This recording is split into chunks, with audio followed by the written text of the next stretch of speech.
चले बांधने बलि प्रभु, किंतु बंधे स्वयं ते हेत। गदा पाए बलिद्वार पर प्रभु अजहू दर्शन देत। नारायण बलि रहे द्वार पर बलि के पहरेदार। बलि रहे द्वार पर बलि के पहरेदार।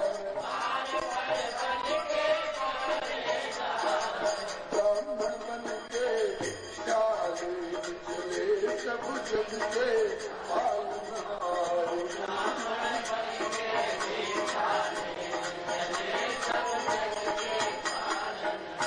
बोलिए श्री वामन भगवान की, श्री त्रिविक्रम भगवान की, श्री उपेंद्र भगवान की।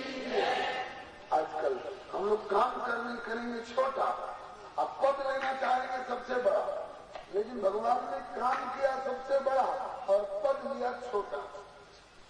कौन सा पद? एक ही अवतार में प्रभु के 3 नाम हैं।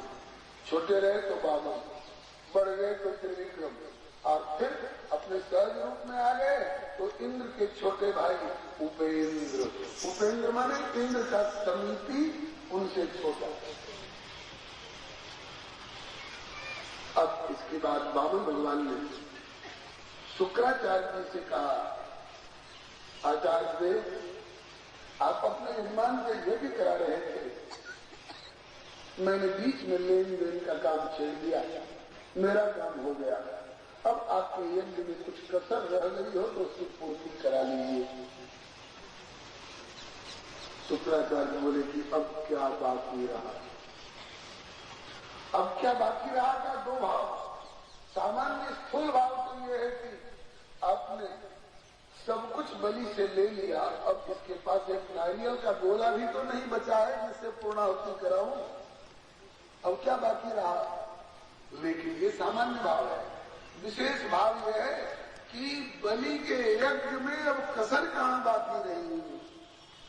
असल पूर्णाहुति तो बलि के यज्ञ में हुई, और लोग तो एक नारियल का गोला डालते कहते कि पूर्णाहुति हो गई, बाकी सब बचा लेते हैं।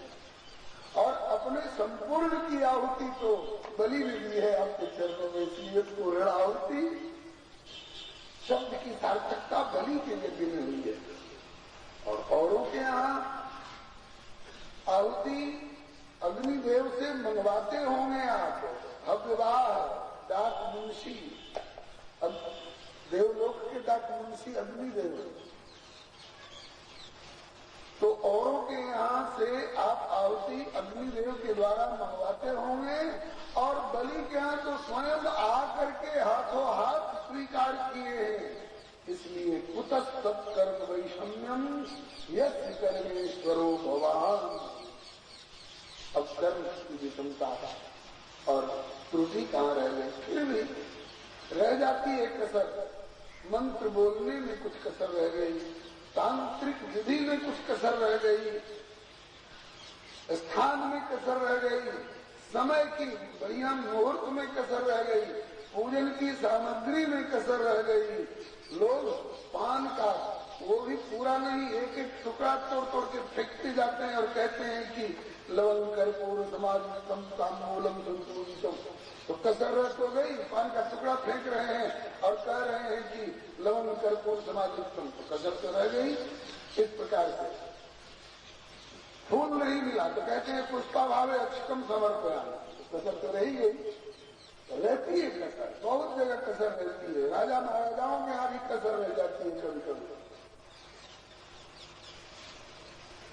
एक गेंदा का फूल भी नहीं है, और सेवंतिका बकुल चंपक पाठ लाते ही बड़े नाम लेते, तो कसर तो रही जाती है।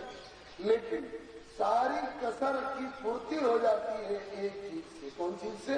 बोले मंत्र तंत्र तच्छिद्रम देश कालार वस्तुतः सर्वं करोति निश्चिद्रम नाम संकीर्तनम तव। आपका नाम संकीर्तन कर लिया जाता है तो उस नाम संकीर्तन से देश की, काल की, पूजा की, वस्तु की, मंत्र की, तंत्र की जितनी त्रुटि है सबकी पूर्ति हो जाती है। आप आज्ञा कर रहे हो, लोग कसर करा लेता हूँ। श्री शुक्राचार्य जी नाम संकीर्तन करा रहे हैं, हम लोग भी लग जाए उनके साथ। अच्युतम केशवम राम नारायण,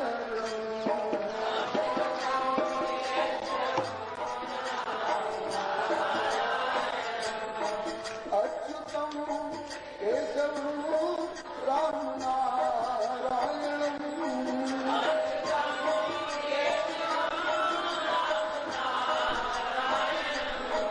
कृष्ण दामोदर वासुदेव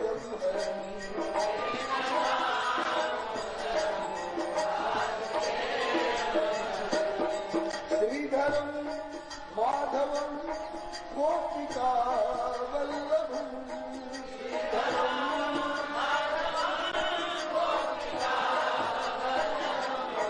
जानकी नायकम रामचंद्रम भजे,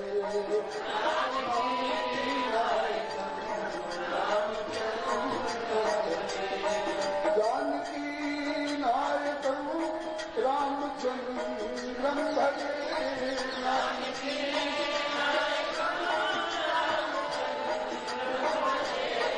राधिका वल्लभम कृष्णचंद्रम भजे,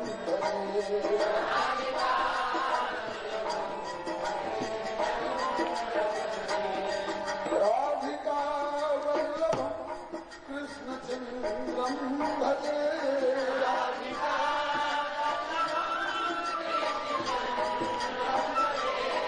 पार्वती नायकम भालचंद्रम भजे, पार्वती नायकम भालचंद्रम भजे।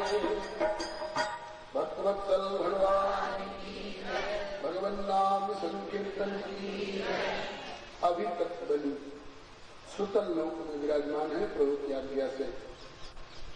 समस्त को अगर सारांश निकाला जाए तो किसी प्रेमी ने दोहे में कहा है कि नर की चेती ना चले और प्रभु चेती तत्काल, बलि ने चाहा स्वर्ग को और प्रभु पठयो पाताल। बलि ने 3 लोग ऊपर का राज्य चाहा था और प्रभु ने 3 लोग नीचे का राज्य दिया, सुतल लोक का। तो क्या बलि की इच्छा की पूर्ति नहीं होगी? होगी। प्रभु का एक यह भी विरध है, राम सदा सेवक रुचि राखी। अगर बलि को एक का पद नहीं मिलता है तो राम सदा सेवक रुचि राखी की मर्यादा कैसे निभेगी? इसलिए प्रभु ने संकल्प कर लिया है। आप कल सुन चुके हैं ना, हर मनवंतर में इंद्र बदले जाते हैं। अभी 7वां मनवंतर चल रहा है, वैवस्वत मनवंतर। इसके बाद सावर्णी मनवंतर आएगा। तो अभी इस वैवस्वत मनवंतर के इंद्र जो है उनका नाम है पुरंदर। ये जब रिटायर होंगे, ये जब भूतपूर्व होंगे, तब इनके बदले में जो नए इंद्र का चुनाव होगा उसके लिए पहले से ही भगवान ने नॉमिनेशन कर रखा है, नामांकन कर रखा है। बलि अभी सुतल लोक में रहो और जब ये पुरंदर नाम का इंद्र जब अवकाश प्राप्त कराया जाएगा तो इसके बदले में अगले सावर्णी मनवंतर में मैं इंद्र का पद तुम्हीं को दूंगा। श्री हरे नमः। बात ये है, जैसा देता है वैसा ही तो पाता है, जो बोता है वही तो काटता है। तो इंद्र का पद दिया है तो इंद्र का पद कभी मिलेगा। श्री हरे नमः। अब तक आप लोग मनवंतरों की कथाएं सुन रहे थे। अब आगे के अध्याय में श्री परीक्षित की जिज्ञासा करते हैं, भगवान श्रोतमिच्छामि हरे अद्भुत कर्म अवतार कथा मात्याम माया मत्स्य विडम्बनम। भगवान मैं अब मत्स्यावतार का चरित्र सुनना चाहता हूँ, जो कृपा करके सुनाइए। भगवान मछली क्यों बने? मत्स्यावतार में मछली के रूप में अवतार। मछली क्यों बने? जीव तो अच्छे बुरे ऊंचे नीचे कर्म करते रहते हैं, इसलिए अपने अपने कर्मानुसार ऊंची नीची योनियों में उनको जन्म लेना पड़ता है। क्या भगवान भी ऐसे ही कोई कर्म किए होंगे इसलिए कभी मछली या कभी कछुआ बनना पड़ गया क्या? बोले नहीं राजन, भगवान कर्म के अधीन नहीं है। भगवान कर्म बंधन में पड़ करके अवतार नहीं लेते, बल्कि और लोग जो कर्म बंधन में पड़े हुए हैं उनको कर्म बंधन से छुड़ाने के लिए जब जैसी आवश्यकता होती है तो निज इच्छा अवतरे प्रभु सुरमय गोत्र गोविप्र सुर साधु नाम छंद सामचेश्वर रक्षा लक्षण तनु दत्ते धर्मस्यार्थ वही अपनी इच्छा से प्रकट होते हैं। उनको ब्रह्मा बाध्य नहीं कर सकते हैं कि आपने ऐसा कर्म किया था इसलिए ऐसा आपको जन्म लेना पड़ेगा। नहीं, भगवान कर्म के बंधन में नहीं है। नमाम कर्माणि लिप्पन्ति न मे कर्म फले स्मृहा। और रही ऊंची नीची योनियों की बात, ये जीवों के लिए लागू हो सकती है। भगवान के लिए तो ऊंचापन नीचापन का कोई प्रश्न ही नहीं है, क्योंकि वो सबसे नीचे वाले पाताल में भी हैं और सबसे ऊपर वाले ब्रह्मलोक में भी हैं। वे अंतर्गामी रूप में मोरी में पड़े हुए, सड़ी मोरी में पड़े हुए कीड़े के भी भीतर अंतर्गामी रूप से विद्यमान कहाँ नहीं है, तो सब जगह है। तभी तो महर्षि वाल्मीकि कहते हैं कि तुम पूछो कि रहूं कहाँ, मैं पूछत तक चाहूं, जहाँ न हो तर देव कही तुम्हें दिखाओ ठाऊं। तुम कहा नहीं हो, तुम तो सब जगह हो ही। अब आपके लिए ऊंचे नीचे स्थान का भेद क्या?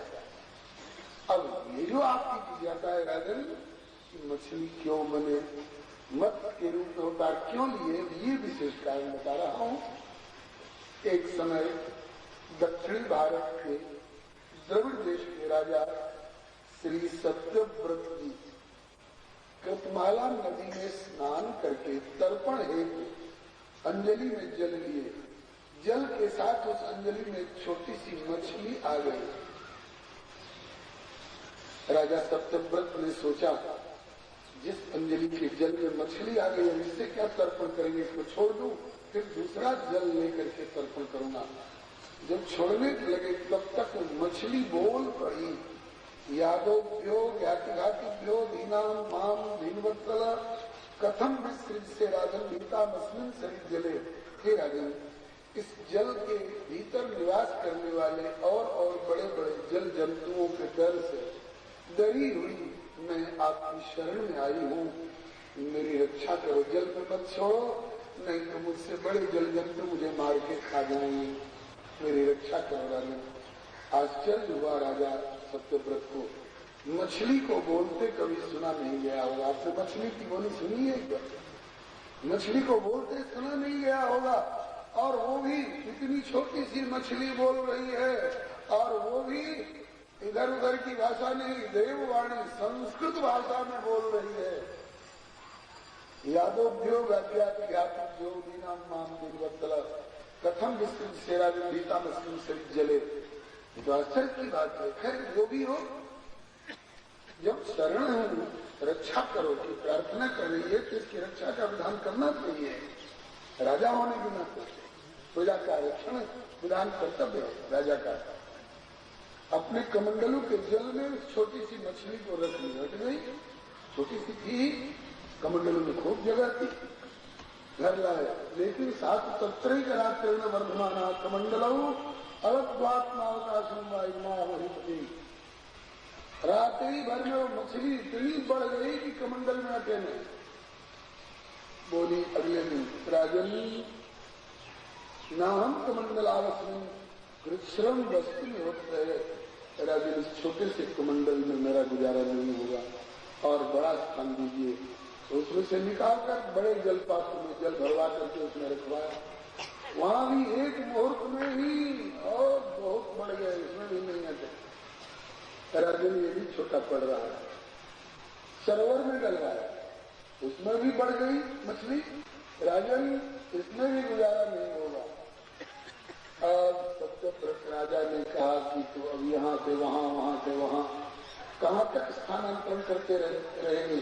अब चलिए आपको सबसे बड़े सरोवर समुद्र में डाल दें, वहीं से कभी दूसरा बढ़ना होगा करेंगे। तब बोले वो मछली बोली, राजन आप समुद्र में छोड़ के निश्चिंत हो जाओगे, कहीं समुद्र में मुझसे भी बड़ा कोई जल जंतु निकला और वो मुझे खा गया तो अब तक का आपका सारा रक्षण विधान बेकार हो जाएगा ना। जो रक्षा करने की जिम्मेवारी लियो तो निभाओ, रक्षा करो मेरी। तब श्री सत्यव्रत राजा ने कहा, एवं विष्णु जर्जरो विष्ठोस्मादेशुतो यो युधिष्ठिमन्नाभिज्ञान से नूनम तुम भगवान साक्षात हरिनारायण उज्जय अनुग्रह भूतानाम भक्ति रूपम जलोत्साम। आप मछली नहीं हो, क्यों झूठ बोल रहे हो, क्यों हमें चकमा दे रहे हो? मछली के रूप में नूनम तुम भगवान साक्षात हरिनारायण उज्जय। एक छोटी सी मछली को इतनी जल्दी जल्दी इतना बढ़ता हुआ कोई देख सकता है? और इस प्रकार से देववाणी संस्कृत भाषा में मछली बोल सकती। आप निश्चित रूप में इस रूप में पधारे हुए नारायण हो, हरि हो, अव्यय हो, अनंत अविनाशी भगवान हो, कबूल कर लो ईमानदारी से।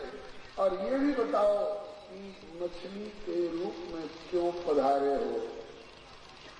भगवान ने ईमानदारी से स्वीकार कर लिया, हाँ राजन में नारायण ही।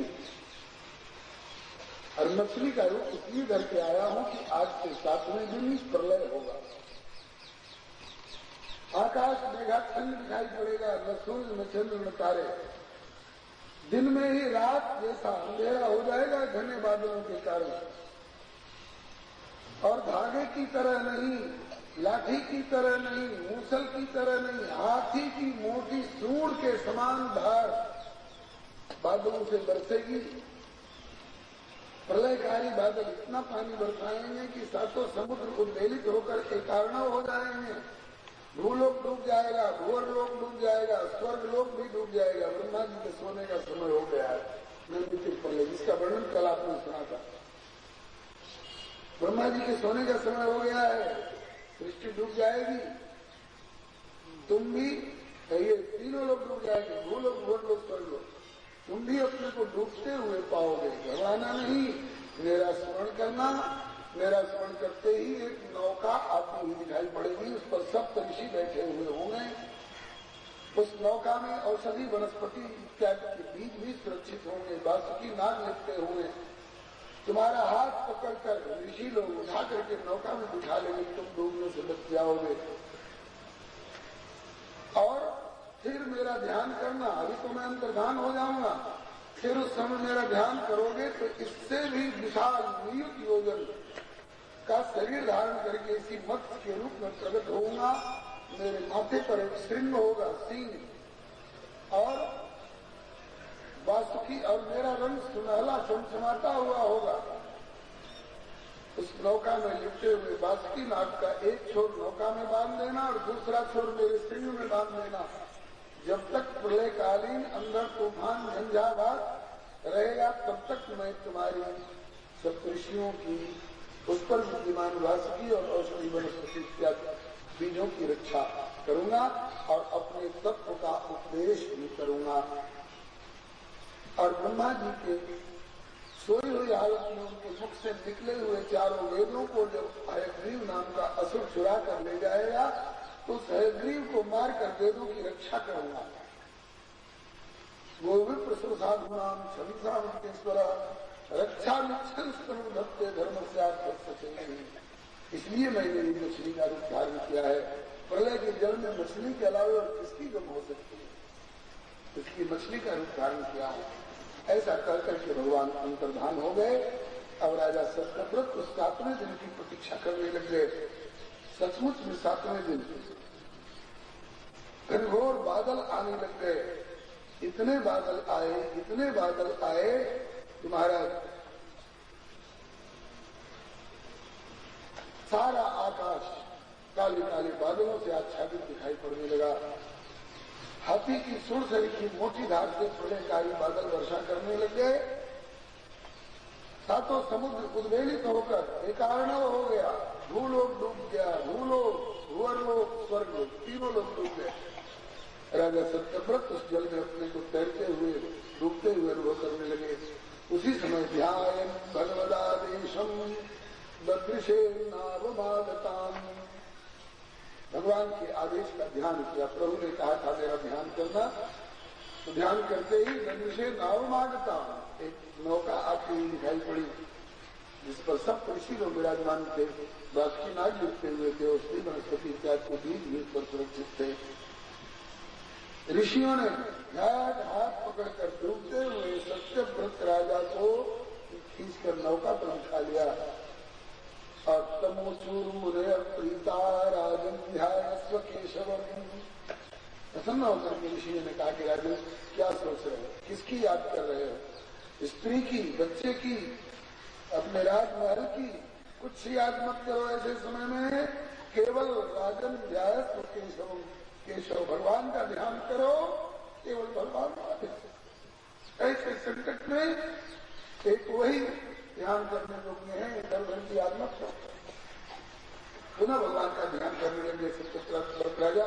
तब तक देखा कि भगवान प्रकट हो गए विशाल वक्र के रूप में, चमचमाता हुआ सुनहला जिनका रंग था, और उनके माथे पर एक सिंह था। प्रभु की आज्ञानुसार उस बासुकी नाग का एक छोर नौका में बांधा गया, एक छोर मत्स्य भगवान के सिंह में बांधा गया। जब तक प्रलय काल में तूफान झंझावात रहा, तब तक प्रभु ने नौका और उस नौका पर विराजमान महानुभाव की रक्षा का विधान किए और अपने तत्व का उपदेश भी किया। इसी बीच में घटना घटी। ब्रह्मा जी तो सो चुके थे, तब तक उनकी रात आ गई थी ना, तो सोए हुए ब्रह्मा जी के मुख से चारों वेद निकल पड़े और उन चारों वेदों को लेकर के हयग्रीव नाम का एक असुर था, वो जल में गोता खा गया। वेदों की रक्षा की बड़ी फिक्र रखते हैं भगवान। असुर मार था पही सुरन राघी श्रुति से, जग विस्तार विशद जस ये राम जन्म करे। जब हयग्रीव नाम के असुर ने चारों वेदों को चुरा करके जल में गोता खाया, उसी समय भगवान ने भी झट जल में गोता लगा करके और हत्वा असुरम हयग्रीवम वेदान प्रत्याहार, उस हयग्रीव नाम के असुर को मार करके और वेदों को वापस किया। और जब ब्रह्मा जी जगे अपनी रात पूरी होने के बाद, तो पुनः वेदों को ब्रह्मा जी के हवाले कर दिया। ऐसे बेखबर सोते हो, वेदों को कौन ले जा रहा है? ताकि तो एक कल्प तक तो जगा रहता ही हूँ, और अब सोने का समय आया। तो जैसे बच्चे माँ के भरोसे उनकी सुखद गोद में निश्चिंत सोते हैं, सेवक सुख तत्मात भरोसे रहे सोच बदल से दूध वहां बच्चा कोई फिक्र रखेगा थोड़े। जैसे माँ के लिए बच्चे होते हैं, ऐसे आपके लिए मैं भी तो बच्चा ही हूँ। दुनिया के लोग पितामह दादा बाबा भले कहते रहे, लेकिन आपके लिए तो मैं बच्चा ही हूँ, क्योंकि आपकी नारी से ही तो प्रकट हुआ। इस प्रकार से ब्रह्मा जी ने तीन दिन का बताई। अब एक श्लोक में श्री सुखदेव जी कहते हैं कि हे परीक्षित, वही अतीत कल्प के जो सत्यव्रत राजा थे, वही इस विद्यमान कल्प में इस विद्यमान 7वें मनवंतर के मनु हुए। इनका नाम है श्री श्राद्धदेव मनु। नाम तो है श्राद्धदेव मनु, लेकिन विवस्वान सूर्य के पुत्र हुए हैं, इसलिए वैवस्वत मनु भी कहलाते हैं। आप लोगों ने सुना होगा, पंडित जी लोग संकल्प कराते समय आपसे उच्चारण कराते हैं, ब्रह्मण विष्णु राज्ञया प्रवर्तमान से ब्रह्मण अन्य पराधे श्री 12 कल्पे वैवस्वत मनवंतरे। ये 7वां मनवंतर है, वैवस्वत मनवंतर। तो इस वैवस्वत मनवंतर में अभी जो मनु जी हैं कार्यरत, वही अतीत कल्प के द्रविड़ देश के राजा श्री सत्यव्रत थे। वही आकर के इस कल्प में वैवस्वत मनु के रूप में प्रकट हुए हैं। अब आगे श्री कहते हैं कि परीक्षित, इस मत्स्यावतार चरित्र को जो कोई सवेरे सवेरे नित्य गायन करते हैं वाणी से, अवतारो हरे योजन हम नरः संकल्पास्तस्य सिद्ध्यन्ति स यत् परमां गतिम्, उसका संकल्प सिद्ध हो जाता है। मतलब कि प्रतिदिन मत्स्य भगवान का चरित्र गाने वाला, पाठ करने वाला, जो सच्चे मन से संकल्प करेगा वो पूरा होकर के रहेगा। अब एक श्लोक में अवतार चरित्र का गायन करके नमस्कार पूर्वक स्कंद को और अध्याय को विराम ले रहे हैं। प्रलय पयसि धातु सुप्त शक्तिर्मुखे श्रुतिगणमपनीतम प्रत्युपादत्वा दितिजमकथेदयो ब्रह्म सत्वव्रतानां तमहमखिल हेतुं युग्ममीनं नतोऽस्मि। इति श्रीमद्भागवते महापुराणे संहितायां पारमहंस्यां अष्टमस्कन्धे मत्स्यावतार चरितानुवर्णनं नाम चतुर्विंशोऽध्यायः। इत्यष्टमस्कन्धः समाप्तः। श्रीहरये नमः। बोलिए श्री मत्स्य भगवान की, श्री वैवस्वत मनु जी महाराज की, श्री चतुर्दश मनु जी महाराज की, श्री सर्वसंग वैष्णव भगवान की। अभी तक आप 8वें स्कंद की कथा सुन रहे थे, अब 9वें स्कंद में आपका प्रवेश हो रहा है। 9वें स्कंद में सूर्यवंश और चंद्रवंश की कथा। सूर्यवंश और चंद्रवंश दोनों की कथा इस 9वें स्कंद में है। 24 अध्याय हैं। इनमें से 24 अध्याय में से 13 अध्याय सूर्यवंश का वर्णन करने में और 11 अध्याय चंद्रवंश का वर्णन करने में लगाया सुखदेव जी महाराज ने। अब इस 9वें स्कंद में सूर्यवंश और चंद्रवंश। सूर्यवंश में सूर्यवंश विभूषण भगवान श्री रामचंद्र जी प्रकट हुए और चंद्रवंश में चंद्रवंश विभूषण श्री कृष्णचंद्र प्रकट हुए। दोनों बड़े पवित्र वंश हैं। पहले सूर्यवंश का वर्णन। श्री परीक्षित जी की जिज्ञासा हो रही है। मन्वंतराणि सर्वाणि प्रयोक्तानि सुतानि में विज्ञान भगवान आपने मनवंतरों की बड़ी अद्भुत अद्भुत कथाएं सुनाई और उन मनवंतरों में भगवान के जो अनेकों अवतार हुए, कच्छप अवतार, पहले तो मनवंतर भी एक अवतार है, मनवंतरा अवतार। कच्छप अवतार भगवान का हुआ, फिर मोहिनी अवतार भगवान का हुआ, धन्वंतरी अवतार हुआ, वामन अवतार हुआ। इस प्रकार से भगवान के बहुत से अवतार हुए। मत्स्यावतार, इन अवतार चरित्रों का वर्णन सुनकर के बहुत आनंद आया। और इसी सिलसिले में आपने यह भी कहा था कि अतीत कल्प के जो द्रविड़ देश के राजा सत्यव्रत थे, वही इस कल्प में 7वें मनवंतर के मनु, वैवस्वत मनु के रूप में प्रकट हुए। ये विवस्वान सूर्य के पुत्र हैं। हमने सुना है कि सूर्य नारायण के वंश में बड़े बड़े प्रतापी राजा हुए हैं, सूर्यवंशी राजा लोग। तो मैं उन सूर्यवंशी राजाओं का विशद वर्णन सुनना चाहता हूँ। और किनका किनका? बोले कि ये भूता, ये भविष्याश्च भवंत वेतनाश्च ये तेषाम न पुण्यकीर्ति नाम सर्वेषाम बद विक्रमान। सूर्यवंश में जितने राजा हुए हैं, सब राजाओं का समग्र चरित्र अत्यंत विस्तार के साथ सुनाइए। और उनमें भी जो हो चुके हैं उनका भी, जो हैं उनका भी, और जो होंगे उनका भी। बड़े राम श्री सुखदेव जी बोले कि परीक्षित, तुमको पूछने में कितनी देर लगी? सूर्यवंश में जितने राजा हो चुके हैं और आगे भी होंगे, समग्र राजाओं का समग्र चरित्र अत्यंत विस्तार के साथ सुनाइए। पूछने में तो तुमको इतनी सी देर लगी, एक वाक्य में पूछ गए, लेकिन इसका उत्तर बहुत लंबा चौड़ा होगा। सूर्यवंश में ऐसे ऐसे राजा हुए हैं, ऐसा ऐसा उनका पराक्रम पूर्ण अद्भुत अद्भुत चरित्र हुआ है कि अगर मैं वर्णन करना प्रारंभ करूं तो सैकड़ों वर्षों तक वर्णन किया जा सकता है, तो भी उनका पार नहीं पाया जा सकता। श्रूयतां मानव वंश प्राचुर्येण परंतप न शक्यते विस्तरतो वक्तुं वर्ष ततैरपि। सैकड़ों वर्षों तक भी पूरा नहीं पड़ सकता है। फिर भी और अब तुम्हारी जिंदगी अब कितने दिन की रह गई? मात्र 3 दिन।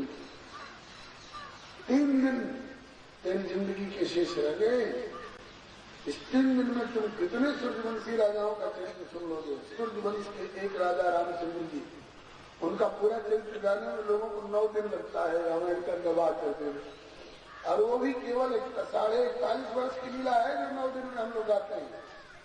15 वर्ष की उम्र में राम जी का ब्याह हुआ, ब्याह के बाद 12 वर्ष अयोध्या रहे, 27 वर्ष तो हो गए, और उसके बाद 14 वर्ष वनवास के, 27 वर्षों में 41, और उसके बाद लौट करके आए तो जाति जाने दिवस मिसी गए, मास खट बीती, 6 महीना तक बानर भागों को वहां रख करके उनका स्वागत सत्कार किए।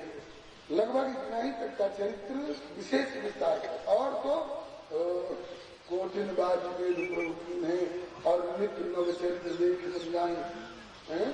किसी कल्प में 11,000 वर्ष, किसी कल्प में 25,500 वर्ष, किसी कल्प में 33,000 वर्ष रामावतार की लीला हुई है। जब 41 वर्ष की लीला गाने में 9 दिन लगते हैं, तो हजारों वर्षों के अंतर्गत की केवल राम जी की लीला गाने में सारा समय निकल जाएगा और पूरा दिन पड़ेगा।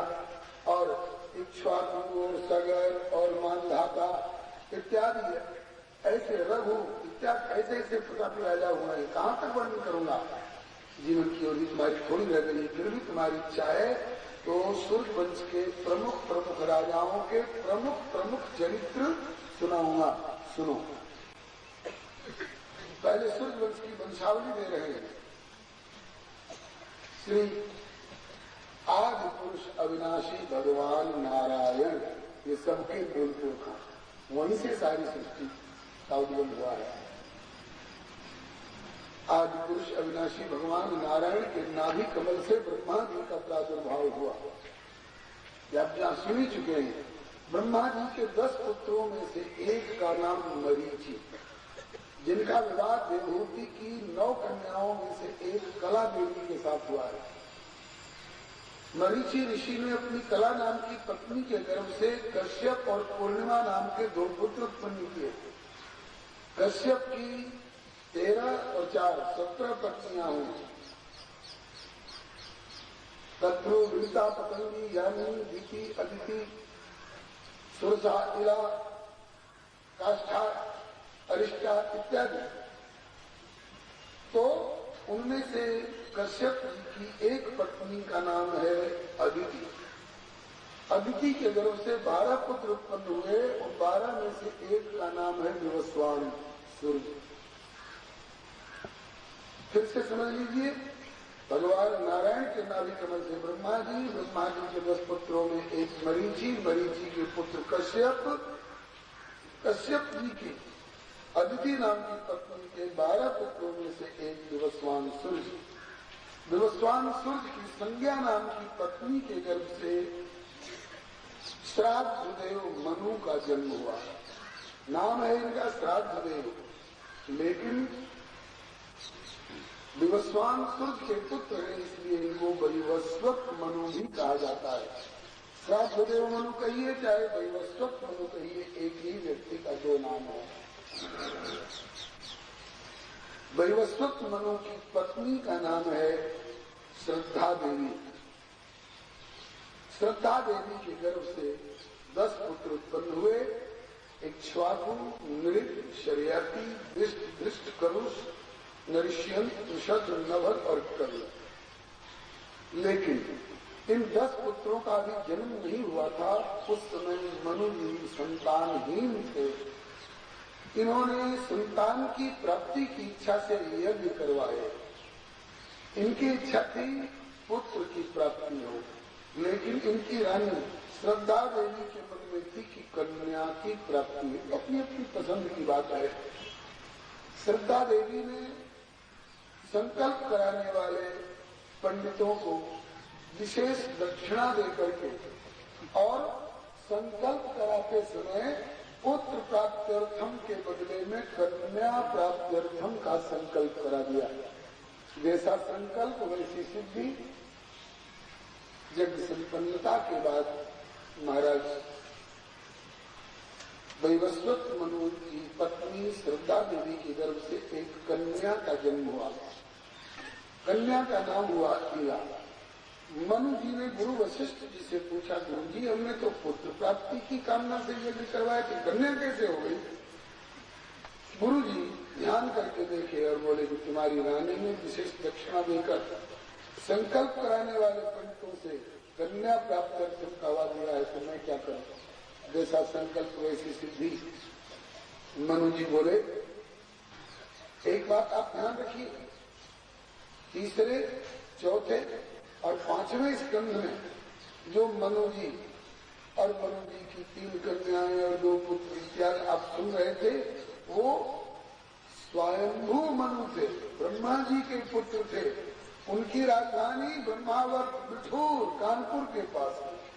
और आज जिस 9वें स्कंध में इस 7वें मनवंतर के जिस मनु जी की चर्चा सुन रहे हैं, ये वैवस्वत मनु है। स्वयंभू मनु अलग है और ये वैवस्वत मनु अलग है। इस वैवस्वत मनु की राजधानी अयोध्या है। मनुना मानवेन्द्रेण यापुरी निर्मिता स्वयं। मानवेन्द्र मनु श्री वैवस्वत मनु। मनु 14 होते हैं, ये तो कल आप सुन ही चुके हैं। एक कल्प में 14 मनवंतर, हर मनवंतर के अलग अलग मनु। तो ये वर्तमान श्वेतवारा कल्प के 7वें मनवंतर के मनु श्री वैवस्वत मनु की कथा अब आप सुन रहे हैं। मनु जी ने गुरु जी से कहा कि गुरु जी, कन्या को जब तक विवाह नहीं हुआ है तब तक मेरे गोत्र में है, और विवाह के बाद तो इसका गोत्र बदल जाएगा, ये तो अपने ससुराल वाले गोत्र की हो जाएगी। फिर मनु जी का जो ये सूर्य वंश जो है, ये क्या बोल जाएगा? और क्या ये कन्या हमारा उत्तराधिकार संभालेगी? तो क्या चाहते हैं मनु? वशिष्ठ जी ने पूछा, कहा कि या तो इस कन्या को पुत्र के रूप में परिणत कराइए, या और कोई उपाय हो जिससे पुत्र की भी प्राप्ति। वशिष्ठ जी सामर्थ्यवान है। वशिष्ठ जी के लिए रामचरितमानस में लिखा है, भरत जी कहते हैं आप ऐसे वैसे गुरु नहीं है। सोई गोसाई ये विगत छे की सकई को 4 टेक जोड़ते की। आप जो टेक लगा देते हैं उसकी तो ब्रह्मा जी को भी पूर्ति करनी पड़ती है। ऐसे सामर्थ्यवान गुरु, तो इन घटनाओं की वो संकेत है। वशिष्ठ जी सीधे ब्रह्मा जी के पास पहुंचे और बोले कि पिताजी, मेरे जजमान वैवस्वत मनु जी की इच्छा पुत्र प्राप्ति की थी, और पूर्तस्तत्व विचारण करने नाम साभवत, यज्ञ कराने वालों के द्वारा कन्या प्राप्त्यर्थम का संकल्प हो जाने के कारण कन्या हो गई है। आप तो रचना के अधिष्ठाता हो, आप समर्थ हो, आपके लिए असंभव नहीं है। आप उस कन्या को एक पुत्र के रूप में परिणत कर दीजिए। तो ब्रह्मा जी ने वशिष्ठ जी की बात मान करके उस कन्या को ही पुत्र के रूप में परिणत कर दिया। जब तक कन्या थी तब तक उसका नाम था ईला, और जब पुत्र के रूप में प्रकट हुआ तो उनका नाम हो गया सुद्युम्न, राजकुमार सुद्युम्न। बड़े होकर के और आखेट को जंगल में गए, भूल से एक ऐसे वन की परिधि में पहुंच गए जिस वन के लिए शंकर जी ने शाप दे रखा था, इस वन के भीतर कोई पुरुष न प्रवेश करे, और जानबूझकर अथवा अनजान में प्रवेश कर जाए तो वह पुरुष नहीं रह जाए, स्त्रीत्व को प्राप्त हो जाए। ऐसे शंकर भगवान के द्वारा शापित वन में बेचारा सुद्युम्न राजकुमार पहुंच गया, और उस वन में पहुंचते ही पुनः स्त्री हो गया, पुनः राजकुमारी हो गया, और उस वन की परिधि से बाहर दूसरे वन में भटक रहा था बेचारा। तब तक चंद्रमा के पुत्र बुध आकर के उपस्थित हुए और देखा एक बड़ी सुंदरी राजकुमारी इस वन में अकेली भटक रही है। परिचय पूछा तो उन्होंने बताया, मैं वैवस्वत मनु की कन्या ईला देवी हूँ। तो कहा कि मैं चंद्रमा का पुत्र बुध हूँ, मैं आपको पत्नी रूप में स्वीकार करूं। तो चंद्रमा के पुत्र बुध ने उस मनु जी की बेटी इला को पत्नी के रूप में स्वीकार करके और अपनी राजधानी में ले गए। इनकी राजधानी प्रतिष्ठानपुर, जिसको आजकल झूसी बोलते हैं, प्रयाग में झूसी, तो वहीं पर ये निवास करने लगे। और समय पाकर के चंद्रमा के पुत्र बुध ने अपनी पत्नी इला देवी के गर्भ से एक पुत्र को जन्म दिया। पुत्र का नाम हुआ पुरूरवा। पुरूरवा चंद्रवंश के बहुत प्रतापी राजा हुए हैं। इनके द्वारा चंद्रवंश का बड़ा विस्तार हुआ है। इसी वंश में आगे चलकर कई पीढ़ी के बाद भगवान श्री कृष्णचंद्र का प्रादुर्भाव हुआ है, जिनकी चर्चा कल सवेरे आप लोग सुनेंगे। जब वो राजकुमार सुद्युम्न लौट करके नहीं आ पाया, अब तो वो किला बन करके, और बुद्ध के घर में पुत्र जन्म आ रहा है। जब पुत्र नहीं लौट करके आया तो मनु जी ने गुरु वशिष्ठ से कहा कि गुरु जी जरा ध्यान करके देखिए पुत्र कहाँ रह गया। गुरु जी ने ध्यान करके देखा, अरे वो तो पुनः शिव शापित वन में प्रविष्ट होकर स्त्रीत्व को प्राप्त हो गया है और बुद्ध की पत्नी बनकर के पुत्र जन्मा रहा है। अब क्या होगा? पुनः वशिष्ठ जी शंकर भगवान के पास गए और बोले कि भोलेनाथ, बड़ी मुश्किल से जजमान की कन्या को मैंने पुत्र के रूप में परिणत करवाया था अपने पिता ब्रह्मा जी से कहकर के, आपके द्वारा शापित वन में आकर के पुनः स्त्रीत्व को प्राप्त हो गया है। आप ईश्वर हो, समर्थ हो, वही को बहोरो। शंकर जी ने कहा कि मेरा शाप भी झूठा न हो और आपका आग्रह भी निरर्थक न हो, इसलिए बीच का रास्ता निकाल देता हूँ। माँ समान सभलता माँ संस्कृत गोत्र, 1 महीना तक ये पुरुष रूप में रहा करेगा आपकी प्रार्थना के अनुसार, और 1 महीना तक स्त्री रूप में रहा करेगा मेरे शाप के अनुसार। फिर 1 महीना पुरुष रूप में, फिर 1 महीना स्त्री रूप में, फिर 1 महीना पुरुष रूप में, फिर 1 महीना स्त्री रूप में। इसी प्रकार से इसका खाता चलता रहेगा। वशिष्ठ जी बेचारे मुस्कुरा गए, जैसे अपने अर्धनारीश्वर ऐसे इस बेचारे को भी न इधर का रहने दिया न उधर का रहने दिया। वापस तो आया, लेकिन ऐसे पुत्र से मनु जी को संतोष नहीं हुआ।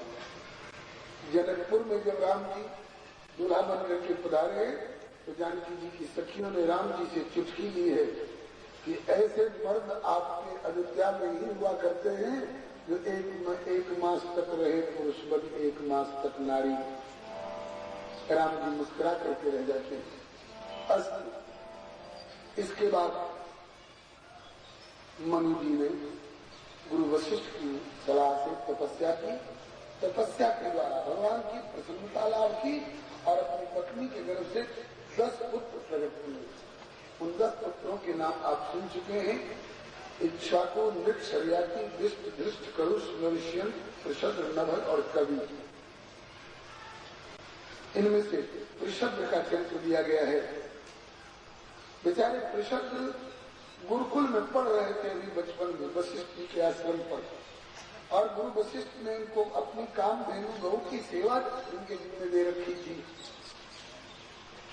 ये सेवा करते थे गौ की बड़े प्रेम से। एक समय जाड़े का मौसम था, बरसाती वातावरण बन गया, रात्रि का समय था, बादल पानी बरसा रहे थे, हल्की हल्की बूंद पड़ रही थी। उसी समय, उसी रात्रि के समय में कहीं से एक बाघ घूमता भटकता आ गया और गौशाला में प्रवेश कर गया, और उसने वशिष्ठ जी की कामधेनु गौ पर थाप मारी पंजा। गाय टकराई। ऋषभ जी ने सोचा कि गाय टकराई क्यों, चल के देखना चाहिए। उसी समय में, रात्रि का समय था, अचानक आकाश के बादलों में बिजली कौंधी। उस बिजली के क्षणिक प्रकाश में उनको दिखाई पड़ गया कि गैया के ऊपर एक बाघ हमला करे हुए है। क्योंकि आकाश की बादल वाली बिजली स्थायी नहीं होती है, दामिल दमक रहने रहना ही कल के साथ होना ही। ऐसे ही महाराज वो बिजली के प्रकाश में एक बार दिखाई तो पड़ गया कि एक बाघ ने हमला किया है गाय के ऊपर, लेकिन वो बिजली का प्रकाश स्थायी नहीं था। फिर घोर अंधेरा हो गया, इन्होंने अंदाज से खड़क चलाई। इनकी इच्छा तो थी कि बाघ को मार डालें और गाय की रक्षा कर ले, लेकिन धोखा हो गया। बाघ को उसका एक कान कट के गिर पड़ा, भाग गया, गैया का गला ही कट गया। अंधेरी रात में सही निशाना नहीं मिला, गैया का गला ही कट गया। इस बात से नाराज होकर के श्री वशिष्ठ जी ने साथ दे दिया, न छत्र बंधु शुद्रत्वम कर्मण भवतामना।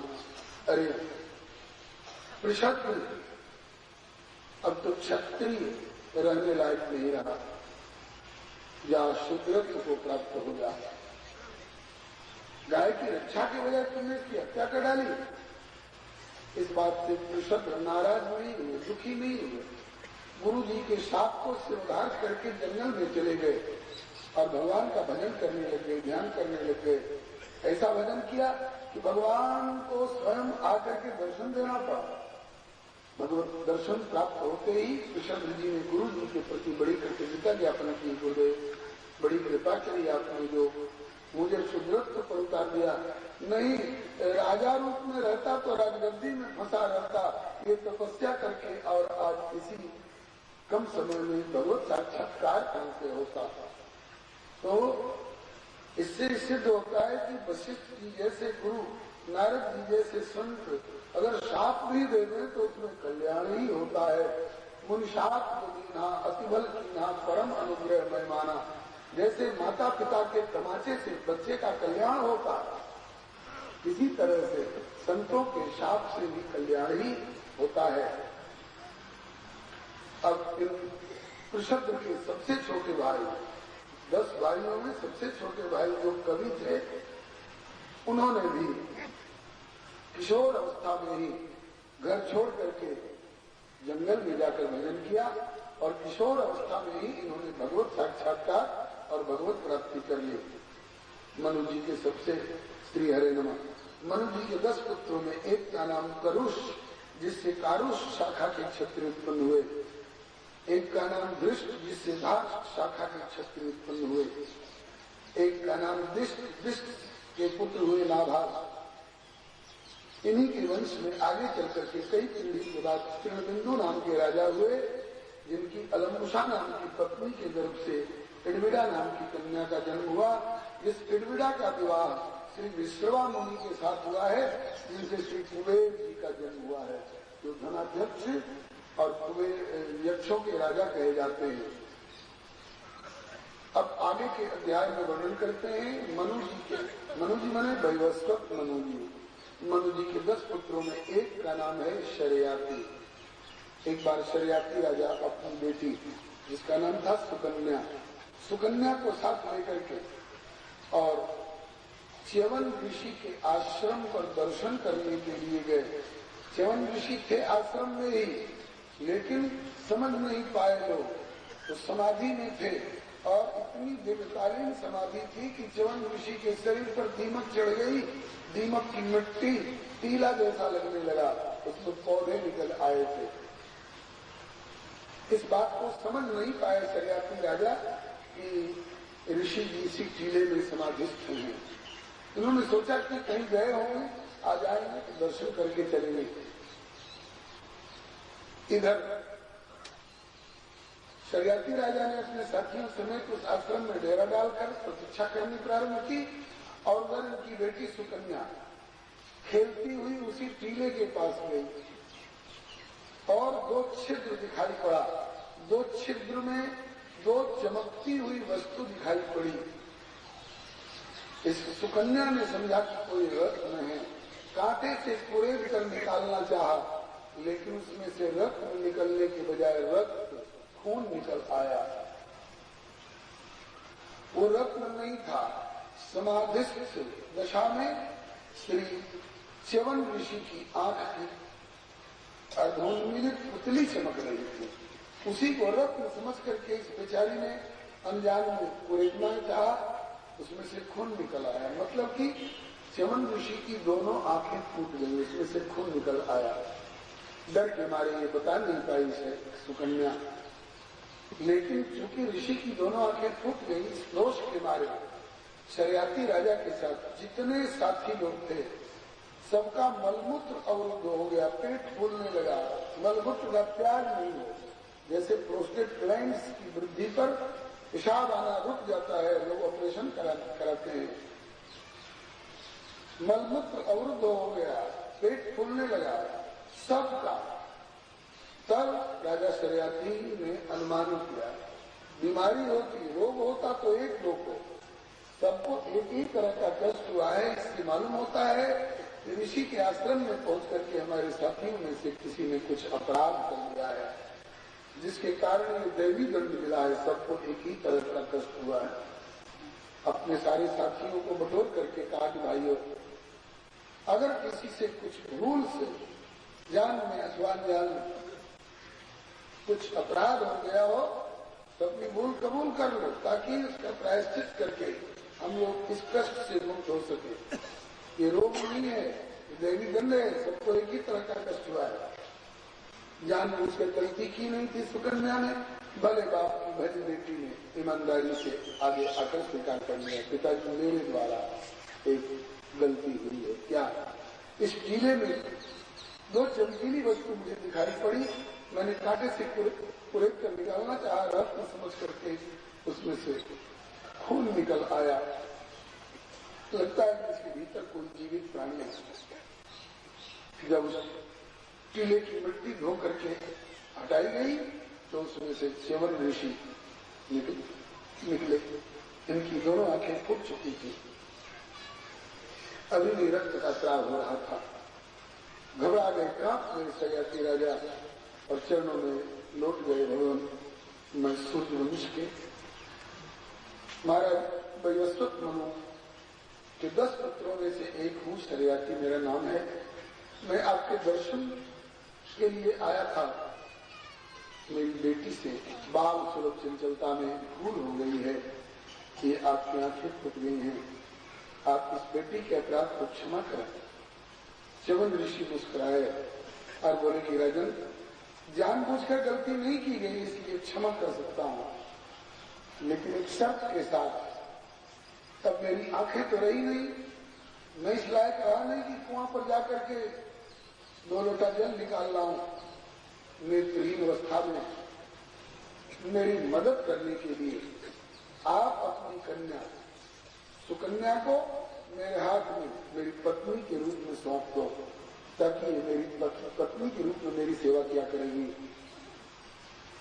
शरियाती राजा ने अपनी बेटी सुकन्या से कहा कि बेटी, कुल की लाज रख, नहीं तो महात्मा ने कहीं शाप दे दिया तो खानदान चौपट होगा। सुकन्या ने बड़ी खुशी खुशी इस संबंध को स्वीकार किया। गोविंद जय जय गोपाल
राजा शरियाती बेटी से बोले, बेटी कुल की लाज रख, इस संबंध को स्वीकार कर। सुकन्या ने बड़े हर्ष से संबंध स्वीकार किया और कहा कि पिताजी कहीं न कहीं तो मेरा ब्याह करते ही, जहां ब्याह करते पति की सेवा करना मेरा धर्म होता, तो जहां सेवा की जरूरत नहीं थी वहां अगर मैं सेवा करती तो सेवा का उतना महत्व नहीं होता। या तो सेवा की आवश्यकता है, सचमुच में ऋषि जी की आंख नहीं रही तो ये जल लेने कुआं पर कैसे जाएंगे, रसोई कैसे बना लेंगे, तो यहाँ तो सेवा की आवश्यकता है, महत्ता है। मैं अपने को भाग्यशाली नहीं समझती हूँ कि एक ऋषि, मंत्रज्ञ ऋषि मुझे पत्नी रूप में प्राप्त हुए। बड़े हर्षित हुए श्री शर्याती राजा और अपनी बेटी सुकन्या का हाथ श्री च्यवन ऋषि के हाथ में सौंप करके विधिवत कन्यादान करके